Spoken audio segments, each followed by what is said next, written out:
what do you think this is? Yeah. The muscle of someone's leg? This is an open compound fracture of the tibia and fibula, the two bones that are in the lower half of your leg. Compound fractures are another way of saying broken bones. Broken bones like these always result in surgery performed by an orthopedic surgeon. Orthopedic surgeons are surgeons who specialize in the musculoskeletal system. Your musculoskeletal system includes your skeleton, muscles, ligaments, joints, tendons, and nerves. One of the most common surgeries performed by an orthopedic surgeon is the reconstruction of the anterior cruciate ligament, or ACL. Rupturing the ACL can happen by twisting the knee the wrong way. The surgery takes, on average, 2 hours.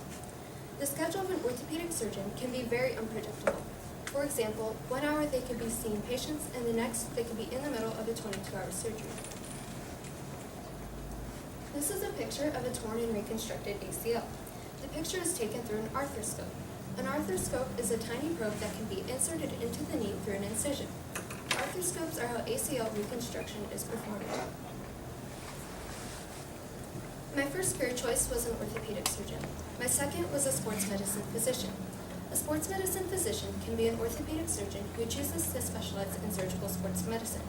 And my third career choice was an obstetrics and gynecologist, or OBGYN. The obstetrics part specializes in in the pregnancies and delivering babies, and the gynecologist part specializes in the female reproductive system. Opportunity cost is the second choice lost in order to get your first choice. My opportunity cost was a career as a sports medicine physician. I chose orthopedic surgery over this so I could see a larger variety of patients and conditions.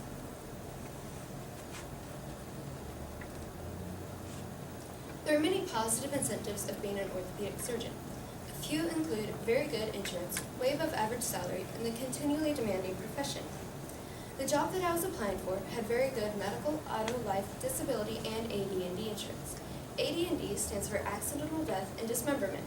Dismemberment is the loss of a limb. The average salary per person in the U.S. is around $26,000. My salary is almost 6 times that amount.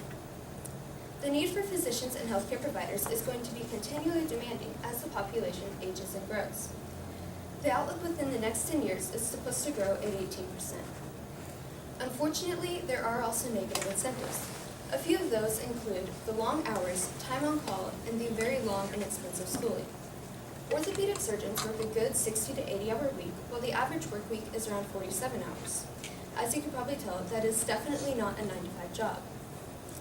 When on call, the activities available are very restricted. Some hospitals or practices say that doctors have to be within 2 hours of the office. A normal job would mostly require a high school diploma and some type of college degree. However, some of us are not as lucky. To be an orthopedic surgeon, it requires 14 years of schooling. That includes getting a college degree, going to medical school, and completing a residency and fellowship.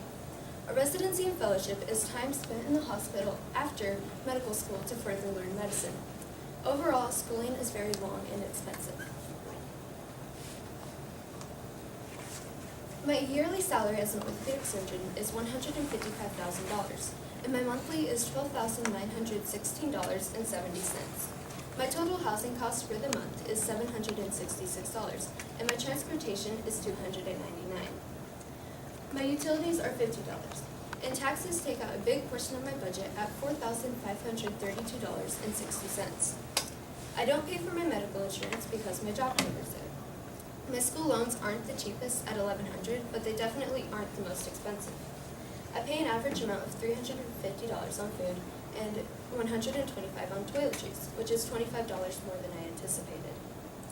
The last $5,694.10 goes towards my discretionaries. That includes charity, savings, and entertainment. The biggest chunk of my monthly budget goes to my discretionary at 44%. The next biggest at 35% goes toward my taxes. My school loans take up 9% of my budget, housing 6%, and food 3%. Transportation is 2% of my budget, toiletries are 1%, and lastly, utilities are 0.5%. Trade-offs are giving up a little of one thing in order to gain a little of another thing. I gave up a new car to save money for things like taxes and school loans. I also gave up an expensive apartment to again save money for things like furniture, and appliances. And obviously, I gave up a lot of my time and effort in order to become an orthopedic surgeon. This is a condition known as scoliosis. Scoliosis is a sideways curvature of the spine and is very common in the United States. As you can see, the spine is very curved, and in the after picture, there are rods and screws to help it become straighter. My experiences that make me eligible for this position include being a therapy services volunteer at Lawrence Memorial Hospital in Lawrence, Kansas, and a teenage volunteer at Wesley Medical Center in Wichita, Kansas.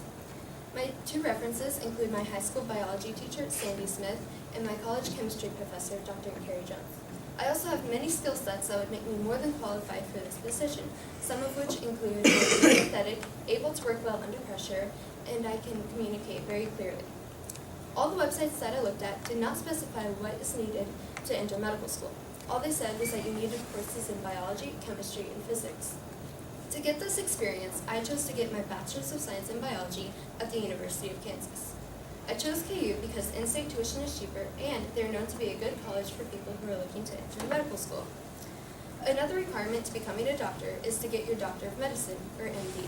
To get that, I chose to go to the University of Kansas School of Medicine in Kansas City. The last piece of schooling that is required is your residency and fellowship. I applied to the University of Kansas Hospital and am waiting to hear back. I wrote my letter of application to Ms. Cynthia Smith at the University of Kansas Hospital. I applied to the orthopedic surgery residency program, and I wrote Ms. Smith is the recruitment manager at the hospital. My first website was bls.gov. That website gave me an abundance of information on a career as a surgeon and physician. My second website is ku.edu and third kumc.edu. Both of these websites gave me information on a career, on tuition and degrees. And my last two websites give me information on the education requirements it takes to become an orthopedic surgeon and the difference between a sports medicine physician and orthopedic surgeon. My first article was from learn.org. This article explains the education requirements it takes to become an orthopedic surgeon. And my last two are from orthoinfo.aaos.org. Both of these articles overview orthopedics and a career in orthopedics. This is a picture of a total knee replacement. As you can see, the femur and tibia are touching. There's supposed to be a thin piece of cartilage called a meniscus there to prevent that. If they touch, it can tear the cartilage and be very detrimental. In the after picture, there's a space. The surgeon placed what is called a plastic spacer there to keep the bones apart. And the dark white areas are called metal components. Those replace the torn cartilage from the grinding of the knees. In conclusion, there are around 28,075 orthopedic surgeons in the United States, and I plan to be one of them someday.